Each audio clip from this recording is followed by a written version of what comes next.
Faisal.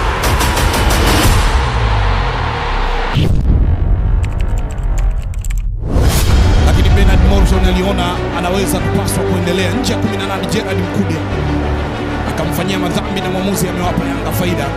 Aishi Manula anawaambia sogea kulia. Bernard Morrison! BM double free.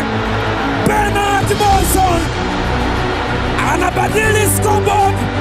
Free kick ya viwango vya kimataifa. Anakwenda kutambana kwa Bernard, nimewapa hiyo, chukua. Chetu tumewachetua. Wako wapi Simba? Wananchi wananyanyuka hapa kushangilia bao la kuongoza. Manula mabaki ameshangaa, hana cha kufanya. Tazama, ameangalia mpira unakwenda, akasema bye. Mpira ule ndani ya kinyao. 1-0. Kasi ya mpira ilikuwa ni mita mingi sana kutokea nje 18. Kwenye pressure, Kibu Denis anaweka mguu sasa. Kibu Denis Prosper. Kibu Denis! Usimkatie mtu tamaa. Usimkatie mtu tamaa. Ni last man. Anasema no one can stop reggae. Mama amekuwa bulbul. Kibu Denis amepeleka shuti kali kabisa kwa golikipa Shidiri Jiara, screen protector. Akaiona jehanamu hapa, njozi inayotisha, akaona cheche.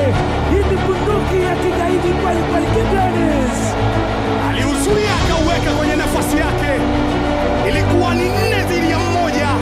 Kibu Denis Prosper, nyota wa zamani wa Kumunyange kutokea Ngara.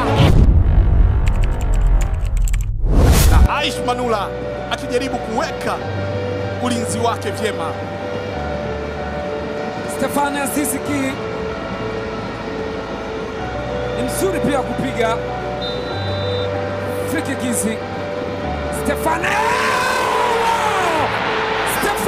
Aziz Ki, hii ni free kick ya kigaidi sasa. Free kick haina mbambamba, wakati anasema haina mbambamba. Aishi Manula yeye analia, bonge la bao linafungwa hapa. Wananchi wanachangamka kweli kweli. Tazama hii, James Samuel Aziz Ki, nyota kutoka Ouagadougou, Burkina Faso, amekuwa akimtesa Manula toka akitesa Asec Mimosa. Hesabu nzuri, akaipiga kweusi kule. Manula ameruka wapi? Faisal Salum Feito Tablaba an option da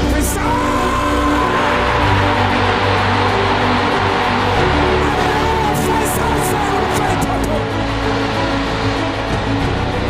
anapeleka polisi ya moto kwa Bernard Kakolanya. Anaziba jicho kwamba che hawaamini macho ya Simba Sports Club. Wimbo umegeuka dakika ya 26. Alipokea mali, akatazama, akachungulia. Che hawaoni macho yao. Pas ya Ustaz Ali Diaucho. Faisal Salum wakawatambuka walinzi, akamtazama Bernard Kakolanya, akaachia mashine kutoka nje ya 18. Thunderbolt. Samir Yasin anapeana Balama sasa. Mapinduzi, Balama, Mapinduzi. What a fantastic goal! Balama Mapinduzi kipanseli. Kama ulidhani amepiga shuti likiandikwa kwa panseli, umekosea. Ule ni wili wa moto, ule ni muwili wa moto. Bao kali sana, akifunga kwa mara ya kwanza katika dabi ya Kariakoo. Ni bao la kimaajabu, bao ambao wanasimba wanafumba macho, hawataki kutazama. What a hit! Tazama kosa ambapo limeanzia. Kevin Yondan amedrive vizuri nje ya 18, akakunjua shuti lile. Aishi Manula ameenda wapi? Usifuate hiyo Aishi Manula, unaweza kutegua nyonga tafadhali.